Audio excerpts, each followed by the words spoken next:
If you're like me, guys, you cannot get enough of Elden Ring, and we want more Elden Ring, right? But which is the reason why today we're going to be talking about three different speculations or three different ideas of what the DLC will have in store for us this time around when we get a very soon announcement that a DLC is coming.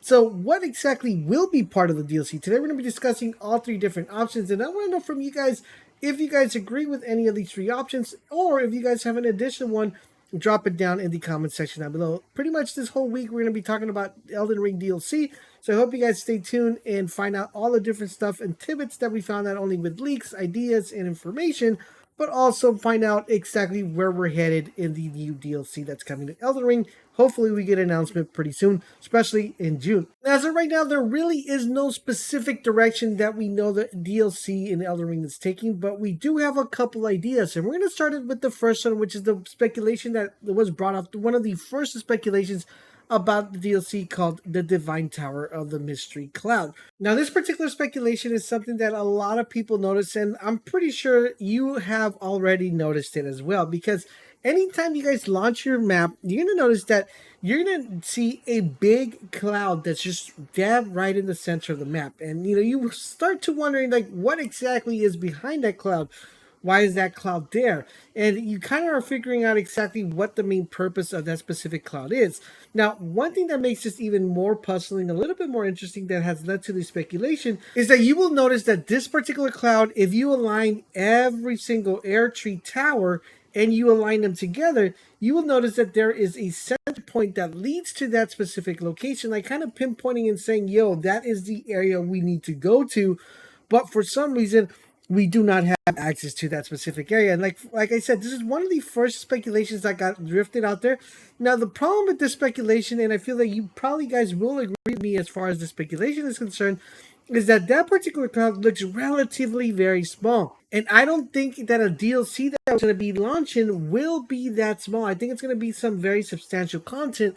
And based on the size of that specific cloud, we can kind of get an idea of how small that DLC would be. Now, could this be an area that you could probably go and visit and to find maybe like a hidden weapon, or find a hidden Ash of War or a hidden costume? Yes, you probably could, and you probably use a teleport to actually get there. And it does make sense that since all the air tree towers are kind of pinpointing to that mid location, that there has to be something there. But as to what is hidden behind that patch of cloud, we still don't know. And I feel that that might not be a DLC, but it might be an area that we will be having to explore to find something specifically that's going to help and better our game style. Now, will that be part of the DLC? In my personal opinion, no, it won't. But I want to know from you guys, what do you think is hidden behind the cloud? And do you think the DLC will take us there? Let me know. So the second speculation that we have being thrown around, guys, is the Miquella's Egg. Now, you're probably wondering, what the heck are you talking about? Well, I'm pretty sure by now, if you've been playing the game, you already know who Millennia is. Now, if you didn't know, she actually has a twin, which is a twin brother named Miquella. Now, if you know, Millennia, Blade of Miquella, is a boss in Elden Ring, right? You already know. But the demigod brother is never seen or properly introduced into the game. We just know that she does have a twin, but we exactly don't know, where he is. We don't see him in the game. Now, he is mentioned on occasions with Millennia, describing him as the most fearsome Imperium of all. So, I mean, he does seem like a very powerful character and someone that you could be very, think of Millennia. Millennia is one of the hardest bosses in the game. If he's more fearsome than she is, I don't know, brother. There's going to be a lot of rage quitting when fighting him.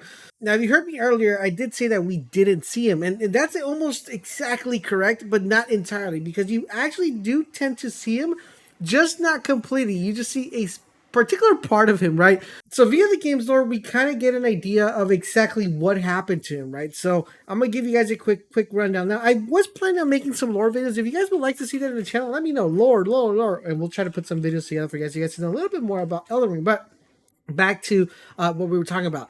So the lore kind of tells us that Miquella was abducted by Moog, which is the Lord of Blood. Now, of course, he is another boss that's found in the game, which I'm pretty sure already bumped into him. Now, in fact, the game does kind of tell us that Miquella is encased in an egg, kind of very similar, like a big egg, like a big cocoon, which I'm going to show you guys a picture right here where you kind of see the egg shape. You see his hand sticking out, but we don't see him entirely, right? Now, with that being said, we kind of think he's just kind of just chilling there, slumbering, waiting to hatch out and become this really crazy NPC or really crazy boss. And there's a bit of suggestion that says a will be well if it continues to slumber. So it's basically telling us that the egg will hatch eventually, and when it hatches, it will be pretty crazy. Now, I want to know from you guys, would you like to see a DLC with the Twin of Millennia? As you already know, very difficult boss and a very difficult boss. And if she's saying he's a fearsome emperor of them all, he should be a very challenging one to actually go up against. I definitely think that this might be the way we're going when it comes to a DLC. It does have a lot of background, it does have a lot of story, and of course, Millennia is one of the most loved characters in the game. So I think this would tie in perfectly as part of the DLC. But let me know in the comment section down below, what do you think? All right, so now to speculation number 3, and this one's not an idea that's been floating around because this is mostly tied to a PvP option. Now, I personally think, guys, that it would be amazing if speculation 1, 2, and 3 would be together. It would make the game even more crazier. But let's dive into it. This is the Colosseum Arena. Now, of course, both of the suggestions above focus more like on the story content, like I mentioned earlier. They're more like into the PvE focus, type of the game. Now, we're going to be talking about one that's mostly primarily focused within a PvP element and can kind of maybe tie in a PvP and a PvE element together in one complete game, and that is the Colosseum. Now, you may have seen these areas from the outside dotted across the game. As far as fans can tell, there are 3 in total. We have one in Lindell, Limgrave, and Colette. Now, currently right now, there is no official way of actually being able to enter any of these Colosseum or these areas. But, of course, as you may already know, modders found a way to actually get inside of them. And one particular modder named Sekiro Doobie has also uncovered 2 hidden enemies and a new site of grace and unfinished enemies within the Colosseum called Gladiator Lodge and the Old Lion of the Arena, which, as the modder explains, there certainly seems to be some sense of give that the game lore speaks of these locations being places where warriors would test themselves against beasts. Now, this particular area could be some sort of PvP activity where we could challenge ourselves or challenge our builds up against any of these gladiators. Now, in addition to that, it could be some sort of PvP activity where we're going to be able to come here with a group of friends and we're going to be facing a couple of demigods and we're going to have to band together as a team to defeat these demigods. Now, if there was a raid involving in this Colosseum, I would go static, guys, because if some sort of raid or some sort of dungeon where it's a PvP activity, we're able to come with 1 or 2 of your friends together, this game would actually blow out off the charts because that's something that everybody would definitely want to fall in love with and something that everybody would look forward to. But overall, in general, guys, those are the 3 main speculations as far as the DLC is concerned. Let me know in the comment section down below, what do you guys think? Which one will it be? Or if you guys think none of these would be the actual ones that are going to be part of the DLC, let me know in the comment section down below. Now, if you guys are looking for an amazing build to put together that it's going to have you guys killing everything that sends in your way, check out this video that's going to be popping up right now on the screen. That build will get you not only from early game all the way to end game without a problem. So give that build a try and let me know what you guys think. I hope you guys are enjoying our Elden Ring content. If you are doing the Heat's favorite, guys, drop a comment, drop a like. But most importantly, subscribe to the channel, turn on all your notifications so you guys won't miss when our videos go live. Thank you guys for watching, and I'll catch you guys on the next one.